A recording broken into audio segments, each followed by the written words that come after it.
It is our pleasure to be joined by quite possibly the best fullback in the entire country. I think he is, and he's going to get drafted, people, so just deal with it. He was number 27 in your programs, but number 1 in your hearts. Jeremiah Hall is in the house. What's going on, man? Yes, sir. What's up, Gabe? What's up, Teddy? Appreciate you guys having me. Here's the thing, man. There's always a lot of stress for rookies about what song are they going to sing whenever the vets call them up in front of the team. You've already got yours done, man.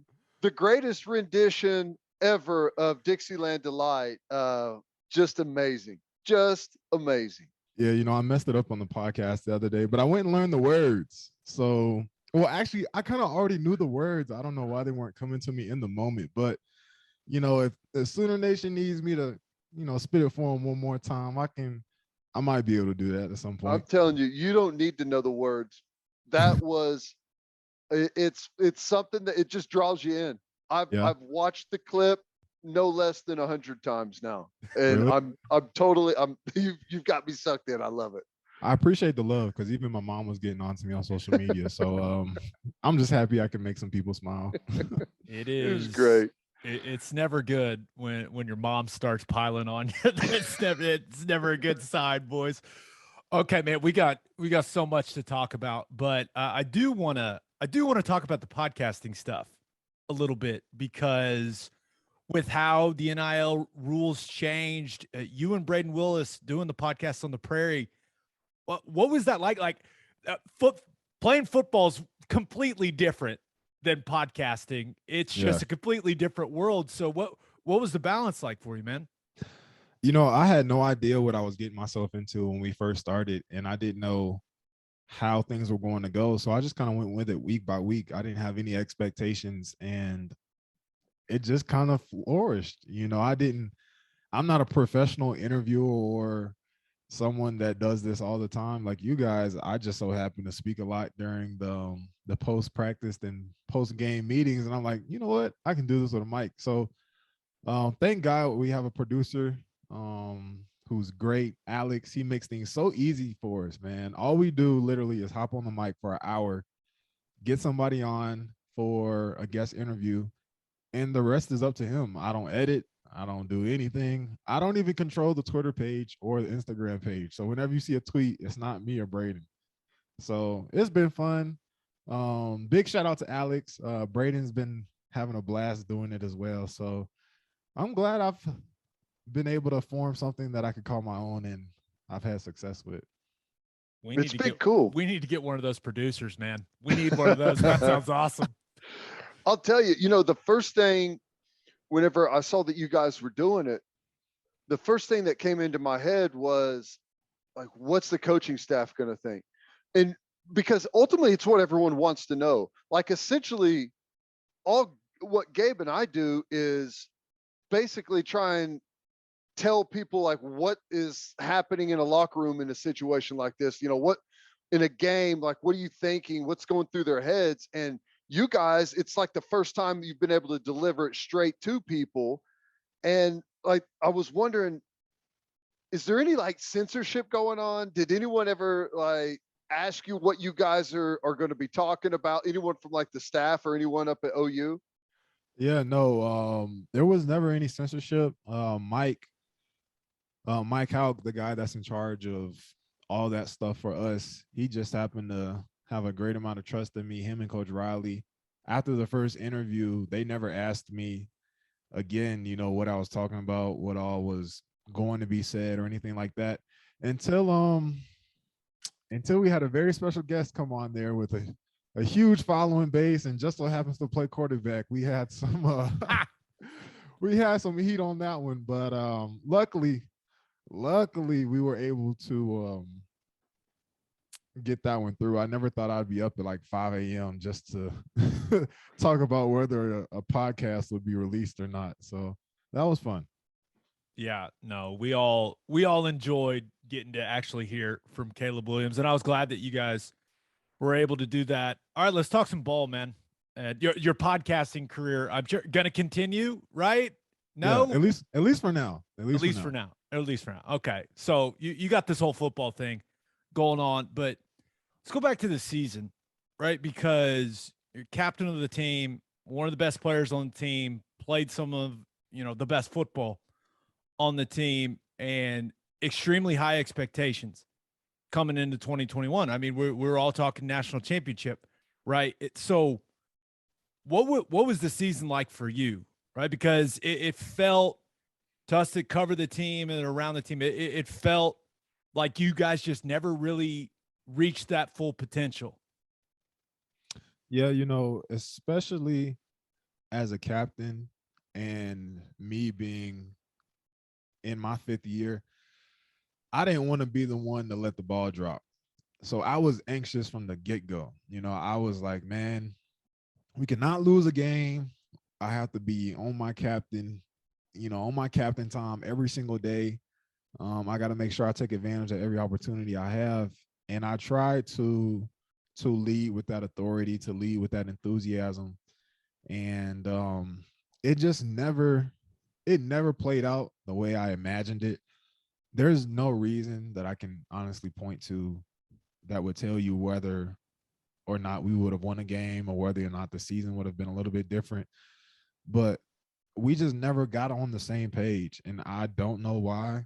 It was honestly my first time feeling that way since I've been there all 5 years. First as a team, and second, like as a captain, that was my first time in that role. And so I don't know why things never clicked the way that I had imagined. I feel like we left so much out there, and that's probably the most disappointing thing about this past season is that I felt like we easily could have been in a national championship. Oh, I wouldn't say easily, but that's definitely a place where we should have been. But I don't know much more past that. I'm kind of hurt that we didn't finish the way we wanted to, but I'm glad I got to go out having fun and with a win with Bob and everything. So there's pros and cons, I guess.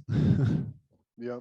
Well, it was an interesting year, for a million reasons. But I remember you guys were 9-0 and undefeated, and from the outside looking in, like the fan base and people covering the team, just it never felt, or it was never really treated like a 9-0 team. Like there was, maybe it's because of the lofty expectations to start off the year, but did you guys feel the same way? Was there, or was it like, what's the big deal? We're undefeated right now. Yeah, we've maybe left some things out there, but we haven't been beaten. Was there that feeling, or did you guys feel like maybe things weren't right? I know the older guys felt it. Guys like me, guys like Braden, Kennedy Brooks, Marquise Hayes, because we talked about it. But when you're playing with a lot of young guys, especially on offense, guys like, Caleb, even Spencer, it's his 2nd year, but he's still a young guy. We got Mario Williams, we got Andrew Rain at center. We got Chris Murray, who's, it's his 1st year starting, 2nd year Oklahoma. The rest of the guys, they've had experience of what it's been like to go to the playoffs, but a lot of them didn't play too much in those playoffs. So the point of me saying that is certain guys can feel it and certain guys couldn't. And I don't think we did a good job of making sure that those young guys and guys who hadn't necessarily been in the fire, guys who don't know what it's like to make it all the way to the end of the season and finish in championship November. And so that's probably a department where we failed, but it definitely didn't feel like a 9-0 season. I remember I was talking to somebody. It was somebody, I can't remember who it was, but it was somebody who just transferred into Oklahoma, and it wasn't even a player. But they were like, man, when I was at this other school, we would have been so happy to be 9-0. But here, 9-0 doesn't even feel like 9-0. And I was just like, you're exactly right. So it wasn't the best 9-0 that I've been a part of, that's for sure. Or the first undefeated season to that point. It didn't feel like it. Yeah. I think we all were acknowledging like, hey, it's great you're undefeated and you never have to apologize for being undefeated, but the level of play, like the execution, just wasn't where everyone expected it to be, you guys included. Okay, so my senior year, I had 3 different guys play quarterback. And it creates a weird dynamic for the leaders on the team when you have any sort of quarterback controversy, two guys that feel like they should be the guy, like that can cause a weird kind of a weird dynamic in the locker room. At what point did you guys start having those conversations like, hey man, like Caleb maybe should be the guy? Because it's only natural to have those conversations when your offense isn't performing the way you thought it should. Yeah, I think that was probably one of the smoothest quarterback transitions that you could have, because me and Caleb, Patrick and Isaiah felt the need to address it right after the senior game.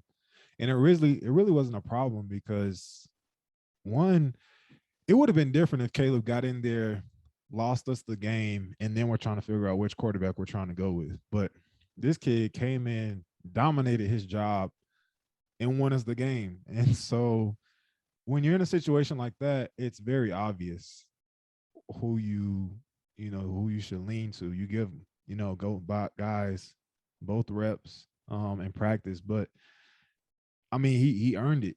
And it wasn't like Spencer just outright lost his spot in one game. The games before that weren't great. They were good, but they weren't like, phenomenal football like what Caleb did versus Texas. So we knew that we had to address the locker room. We told the guys, hey, like no matter who's in there, defense and offense, we're going to support both of them, because we both knew they could play. So I think having 2 5-star quarterbacks and choosing between which one you're going to play can be a good problem if you're watching from the sidelines. No, it's wild. And you said it a second ago, and a lot of times I think we just kind of skip over it. That Spencer was still a young guy, and that's heavy, man, to lose your job whenever you're thought of as highly as he was, and have the expectations that he did.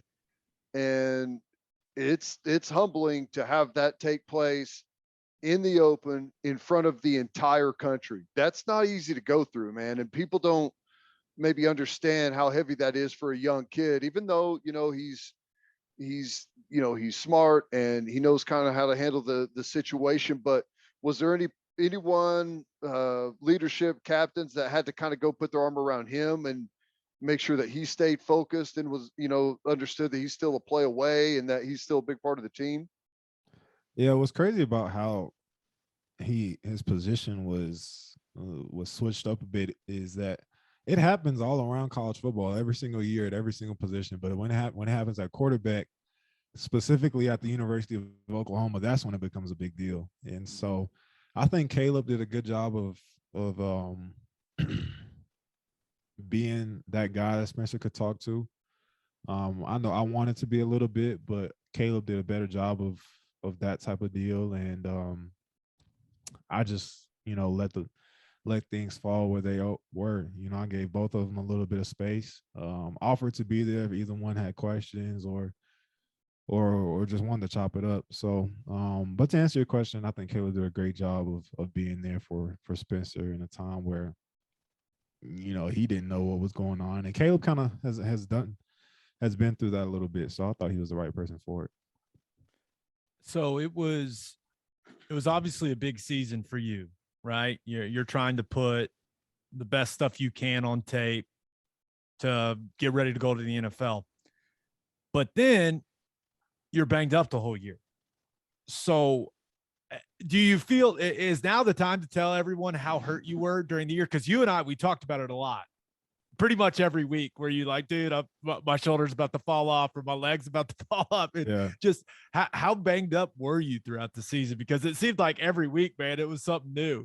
Yeah. So Sooners doesn't know, but I strained my AC joint, I think the last drive versus West Virginia, and it wasn't too bad. But the thing about an AC joint is that it just takes time to heal. But when you're in practice every single week and you have a game every single week, there's no healing time. So basically, I was in a blue jersey at practice for around 2 months, 6 to 8 weeks, almost through the rest of the season. And basically, guys, what that means is, I'm no contact. I'm not hitting anybody.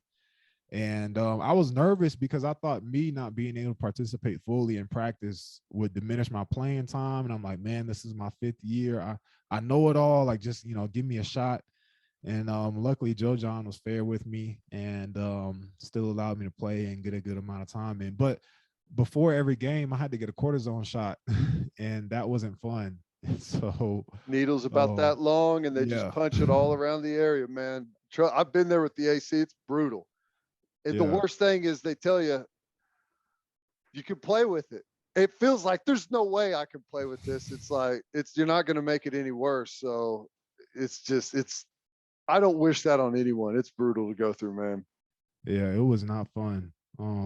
I was the first time I got the shot, I think, was versus who was the game out? I don't know what game it was after West Virginia, but the game after I got hurt, I was so scared because I don't know if this shot is gonna really work. And I heard nothing but negative things. So like in terms of like what cortisone used to be, you know what I'm saying? But I worked through it and I was able to have a good season. What's the conversation been with you at the next level, like just as far as how people envision using a guy like you? Because I gotta tell you, man, just shocked at how good you are downfield in the passing game and in the scramble drill and some of that stuff. That's not like you don't fit into the fullback box, so to speak, right? And you're like I don't know, a true H back to where you can do both. It's kind of it's a unique spot. So Yeah. what's been your feedback? My focus right now is number one, just to be as best as I can. But two, whenever we're talking to these coaches, I'm saying, hey, like, look at use check for the 49ers for the 49ers, number 44. Thank God he's in the league because I feel like that's a perfect picture of what I can do. I'm not necessarily the every down, put my hand in the dirt type of tight end, but you can move me all over the backfield. I can go cut off the backside. You can give me a handoff. I can get open in the flat or anywhere in the middle of the field, just like he does. And I feel like now is a perfect time for my position. The tight end roster for the NFL is super deep right now, but I feel like I can wiggle in there and make myself known. And so I'm excited, especially for the Senior Bowl. I think that's my biggest opportunity to show what scouts didn't get to see me do in practice, especially on these one-on-one routes. Man, I can't wait. I don't know if you guys know or if Sooner Nation knows, but I don't even go against linebackers when we practice. I go against our corners and safeties. And so when you have 3 off seasons going against just them, you typically you learn a few things. And I got a little bit in store for these guys at the Senior Bowl. So I'm excited for it. Yeah, you'll do that. You'll do a little blitz pickup against the linebackers one-on-one, which is a fun drill. Gonna be all kinds of fun.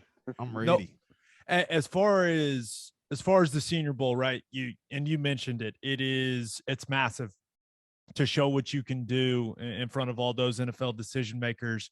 So, what are you doing to get ready? Where are you training? Who are you working with? How's that all working for you?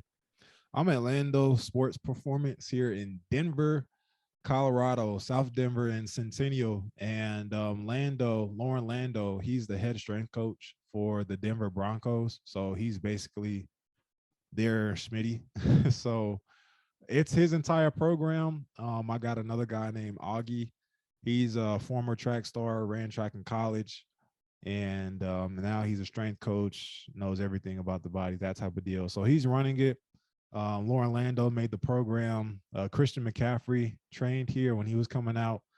And I'm making some pretty good progress, man. I think I'll surprise some people on this combine or pro day. So, by the way, I find out if I go to the combine on Friday, I believe, Friday morning. So hopefully I get that invite. I've talked to several NFL people that have you at the top of the board for fullbacks. You're going to get invited. Yeah, if you're at the Senior Bowl, you're definitely going to be at the combine. How big's the group? Is there guys from kind of all over the country that are working out there with you? Yeah, there's a lot of guys from here in Colorado, Pueblo, University of Colorado, Colorado State. Got a couple of guys from Oregon State, one guy from Kansas, and basically just guys everywhere. Mostly Midwest, West Coast guys. Okay, you mentioned Schmitty. There's a lot of discussion around how rigorous the strength and conditioning program has been over the last couple of years at OU. Teddy and I only know what we've been told, right? And we relay that to people. But you went through it. How was it, right? Because there are people saying it made it sound like you guys were just doing like yoga and Pilates. I know that's not the case. I know that's not how it was going. But you had Schmitty your freshman year, right? Yeah, I had Smitty for an entire so year. You have you have a great point of reference to compare it. So like, yes, just put it out there. What are the differences? I'll never talk bad on Benny Wiley and his program or anything because he's the one that got me through. But I felt like Benny was more technical. He focused on your like kind of one rep at a time. We're gonna correct it, and we're gonna work hard when we need to. But if something's going on, we're gonna make sure that you're healthy. Whereas Smitty is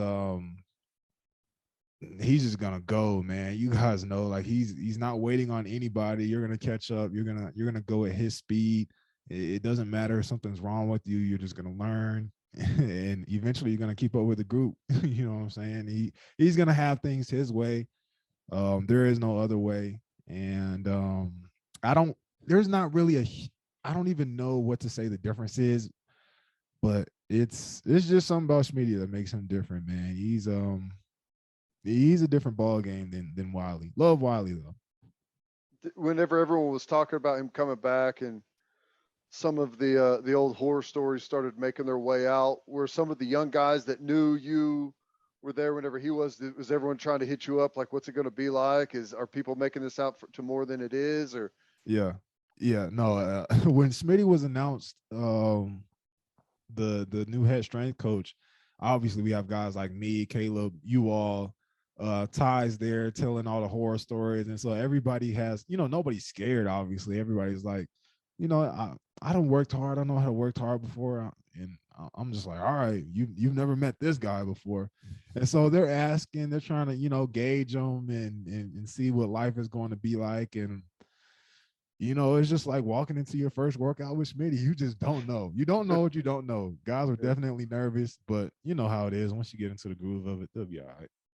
Yeah, it sounds like he's easing them in to things, Yeah. but he's ready. I think he's ready to drop the hammer a little bit from what I've been told. So that should be a fun experience for them. Okay, and I know this is a complicated question, but you're a leader of the team, and after Bedlam, Lincoln leaves and kind of catches us all off guard, right? Heading to USC. And at this point, it is what it is. But what was your reaction to all that? Like, how did you handle that with the team? Because I mean, that the LSU rumors were going around, but then that just kind of caught everyone off guard. So as one of the guys that was, one of the more vocal guys on the team, what'd you say? What do you even say to your teammates? I didn't have any words at first because once he denounced the LSU job the night after or the night of Bedlam, I was like, okay, he's coming back. It'll be okay. And so when we all found out that morning, it was just empty. Like there was how'd you find out? Who kind of broke the news to everyone? Did you start getting text message from coaches or what? No, where were we? This was Sunday morning. We had got a text from Julie Watson, like the team mom. She sends us our schedule and everything. She's like, hey, Coach Riley calls a team meeting. We're going to talk about the next 2 weeks, what our schedule will look like, finals, when you can go home, that type of deal. So we're like, okay, bet, this is normal. And then the meeting is supposed to start at a certain time. And obviously we're all in there 5 minutes early, sitting, waiting. And 5 minutes go by and we're like, what? Something's up, because our meetings always start on time. If we say 7 o'clock, we're starting at 7 o'clock on the dot. Another 5 minutes go by. And so this is a total of 10 minutes. And we're all like, what? Then we're all looking on Twitter. Now, And is it just players in there or yeah, no, assistant coaches in there? Players only? at this point, it's just players. And so next thing you know, somebody's like, Link's going to USC. And we all look up like, huh? Everybody's on their phone looking at the same tweet like, this isn't true. I kid you not, 30 seconds later, Joe Castiglione walks in through the back, and I'm like, huh? And then I see Bob Stoops walk in through the front, and I'm like, oh, it's so true. Last time I saw Bob in here was when he retired. And Joe C doesn't come over very often. So when all the coaches start walking in, DeMarco looks so mad. Kane looks so mad. All the coaches come in, they're pouting, and then Riley is last. The room was so quiet. I swear you could hear a penny drop. And, we have carpet in there. I swear you would have heard a penny drop on carpet. It was so quiet. And then, Link breaks the news. He tells us that he's taking the job and everything and blah, blah, blah, blah, blah. But I didn't know how to feel. It was hard for me to tell the freshmen that everything was going to be okay because I had never been through a situation like that before. So who am I to tell a kid that just got to OU how to feel about a decision that's going to change his life that I haven't been through? I knew that things were going to be okay, but I didn't know what was going to happen. All I could tell the guys is that we got to keep on working because whether we like it or not, we still have another game to play. Whether we like it or not, I still have the Senior Bowl to go to. I still have the Combine to go to. So we're going to be here training regardless. We're going to be here going to class regardless. And so I told them until we can find out more information, you got to stick to what you know. And that was tough because it sounded good in the moment, but honestly, it was just the feel good thing to say because I didn't have anything else. And so definitely a challenging time in my life, more so for other people because selfishly I cared, but I knew that I was moving on. So it wasn't too big of a problem for me, but I still wanted to be there for my guys. I still wanted to be a captain. I still wanted to lead. And that was definitely a hard time for me to look people in the eye and be honest and be truthful and, be a support system. So whenever you guys are in the room, right before it happens, everyone starts to kind of get word. So like there's no really time to think about it. But after Lincoln told you guys, and coach did, like, everyone says their thing in the meeting, and then I don't know, send you guys home for the day, and you have time to start thinking about, did you look back and start to, as you went in the past, like the days and weeks leading up to it, and was there anything that stuck out that you said, man, I knew something was off, I knew this was different, didn't think anything of it at that time, but now that I look back, that was a sign? Or was it just like it was totally like nothing? No, I don't think there was anything that Link gave away that could have predicted this move.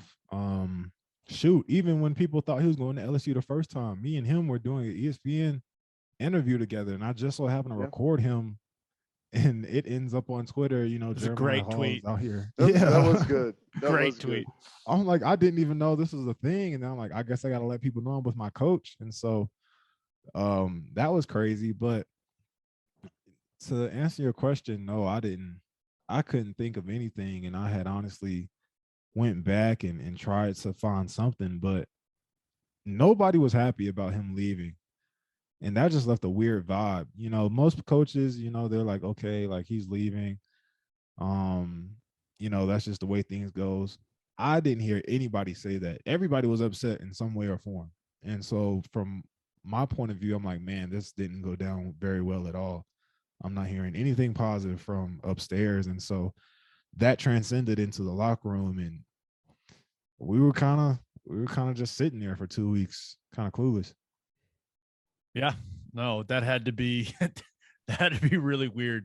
It just had to be. You mentioned being there for your guys, and I was going to ask you this leading up to the Alamo Bowl, but I was just like, you know what, I'm going to leave it alone.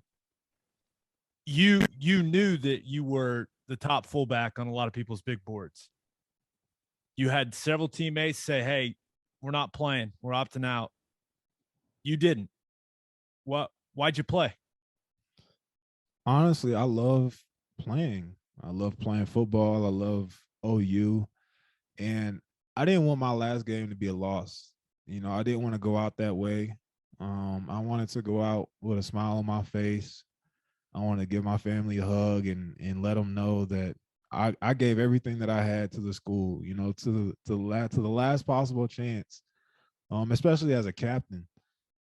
I felt like if I were to leave, then what does that show my young guys when it's their turn to lead? They're probably gonna think back and say, well, Jay Hall left. He was a captain. So if he can leave, then anybody can leave. When you commit to a group of people and just walk out simply because you're scared of getting hurt. And I can understand everybody's situation is different, but shoot, I could get hurt, just walking down steps, or I can get into a car accident tomorrow, and so whenever you're, at least in my mind, whenever I was given a chance to play, I'm gonna play, I'm gonna play till I can't anymore. And I'm glad I did, because honestly, it felt like a fairy tale ending. Yeah, that's kind of the interesting thing, because we talked about earlier, you guys were 9-0 undefeated, and it felt like everyone was pissed off. And then the deal happens with Lincoln, and then all of a sudden, like Coach Stoops kind of takes over.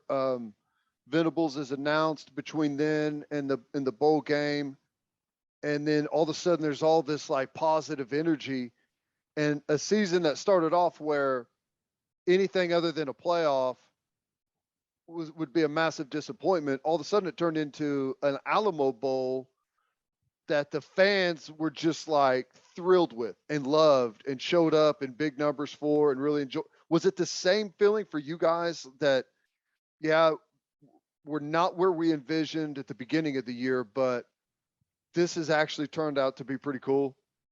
Yeah, once we lost and went through what we did with Lincoln leaving, once Bob was announced the head coach and we actually got back out there on the field for practice, I felt like I was having fun, because at that point, everyone that was there was just like, you know what, we have nothing else to worry about. There's Link's gone, Venables is the head coach. All that's left for us to do now is play.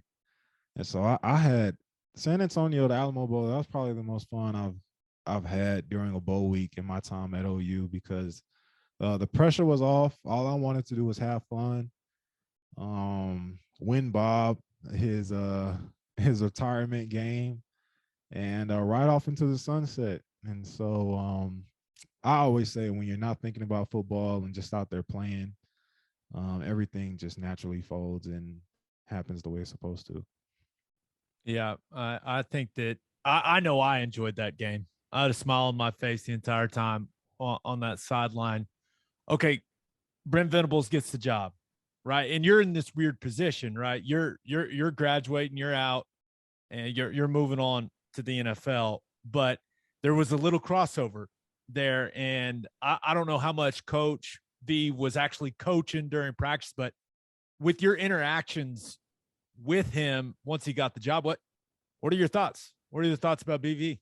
Yeah, no, he wasn't a coach at all for the preparation for that game. He has so much going on in terms of moving here, getting his family here, recruits, that type of deal. So Bob took care of all that, but I did make it a point to go upstairs and have a conversation with him before I left. So I ran into him once in the hallway, had a conversation with him, and then I went upstairs to his office, talked to him about 20, 25 minutes.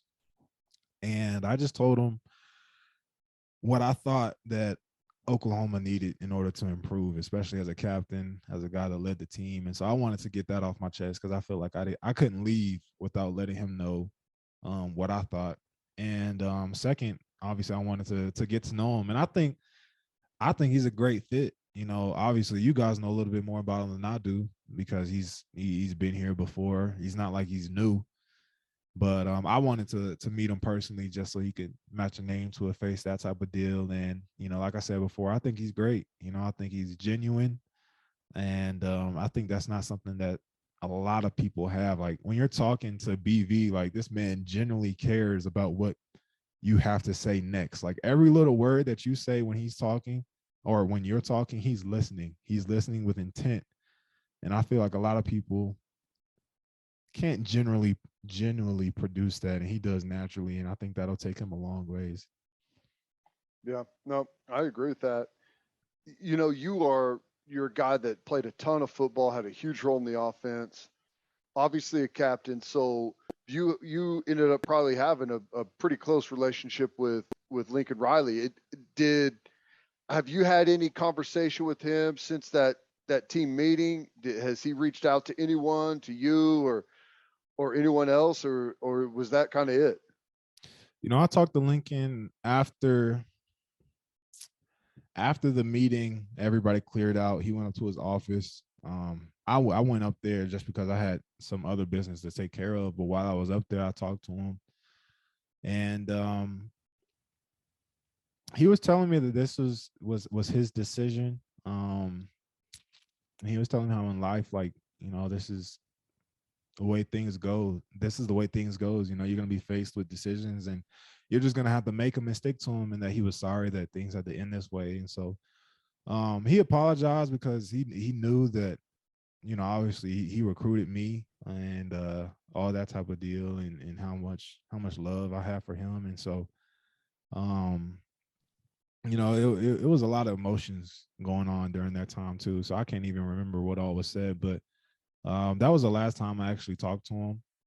No, he sent me a text, checking up on me, making sure I was doing good, and that type of deal. But we haven't, talked much over the past couple months. Obviously, he's busy, but he did shoot me a text to let me know that he cares and he's rooting for me and everything. And if I needed help or whatever, he'd be there for me. So that's all the interaction I've had with him.